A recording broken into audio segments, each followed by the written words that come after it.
Good morning. Ito pala yung wiring natin na control box para sa isang machine. Testing muna tayo. So, meron tayo dito BFD. Ang kanyang brand ay Delta MS300 5.5 kilowatts. So, bali dalawa yung BFD natin. Meron pa tayo dito.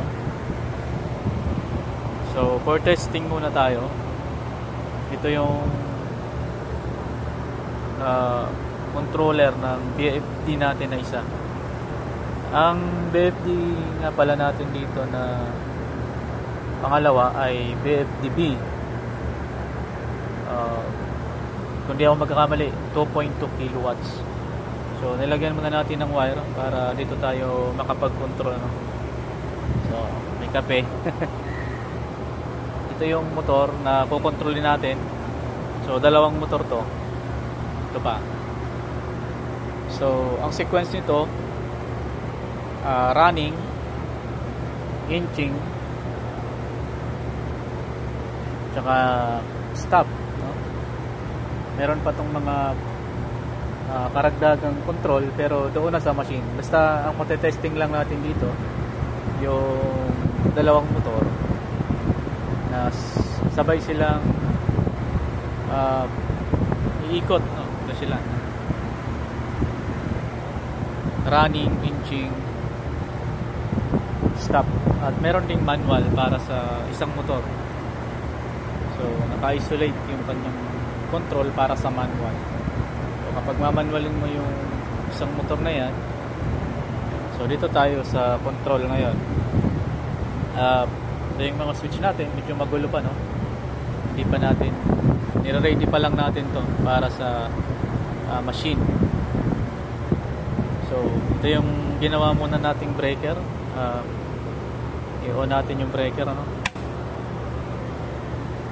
So on ko rin yung breaker, 50 ampere. So mapapansin nyo, nag-on na yung BFD natin. Meron siyang delay, no? Certain seconds, 3 seconds exactly. Ayan, buhay na rin yung isang BFD natin.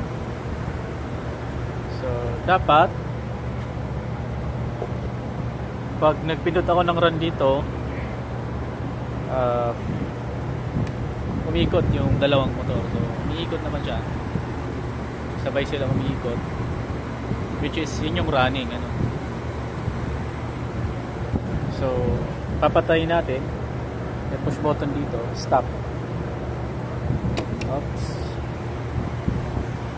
namatay yung motor natin. Nakita nyo, minto, no? Minto, okay. So sa inching naman, ito yung inching natin, push button. Kita nyo yung motor, i-inching natin, ano? Umiikot siya. Tapos nakapindot yung ating push button. So testing pa lang naman ito. At kapag imamanual natin, meron tayo ditong selector switch.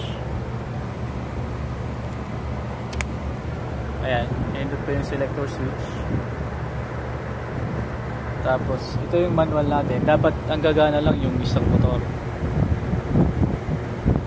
Okay, hindi siya gumana. So yan yung function niya.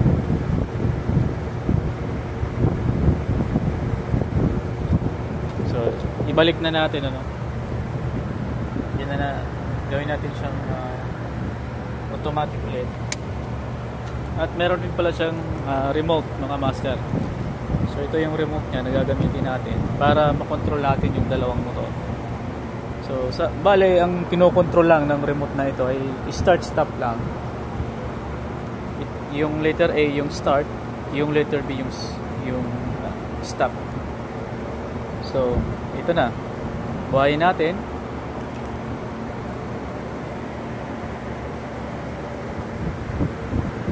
Nabuhay yung dalawang motor. Stop natin, patay. Kita nyo yung rotation ng shafting. huminto, ano, sabihin stop. Start natin ulit para makita nyo.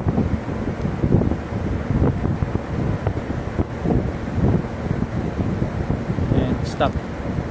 So yan lang mga master, salamat.